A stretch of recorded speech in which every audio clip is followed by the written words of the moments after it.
ఆయన ఉదయాన్నే అంటే రాత్రి వదిలిపెట్టాల్సినటువంటి అల్లు అర్జున్ వదిలిపెట్టకుండా బెయిల్ ఆర్డర్స్ ప్రాసెస్ ఏదైనా లేట్ అయిందా, ఇంకేదైనా టెక్నికల్ సమస్య అయిందా, అసలు ఏం జరిగింది?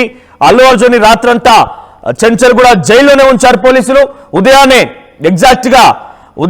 అల్లు అర్జున్ జైలు నుంచి బయటకు వచ్చే సందర్భంలో ఆర్టీవీ ఎక్స్క్లూజివ్ గా ఆ విజువల్స్, ఆ దృశ్యాలను చూపిస్తోంది. ఆయన ప్రత్యేకమైనటువంటి ఒక ఎస్కాట్ లో తన సొంత వాహనంలోనే ముందు వెనుక ఒక పోలీస్ ఎస్కాట్ అయితే కొనసాగుతుంది. అల్లు అర్జున్ ఇక్కడ కనబడుతున్నారు. అల్లు అర్జున్ మీరు చూడొచ్చు కదా, ఫోన్ మాట్లాడుతున్నారు. అల్లు అర్జున్ బయటకు రాగానే ఆయన జైలుకు వెళ్లే క్రమంలో బహుశా ఆయన దగ్గర ఫోన్ అంతా కూడా తీసుకేసుకుని ఉంటారు. బయటికి వచ్చి రాగానే చాలా మంది ఆయన సంప్రదించి ఉంటారు.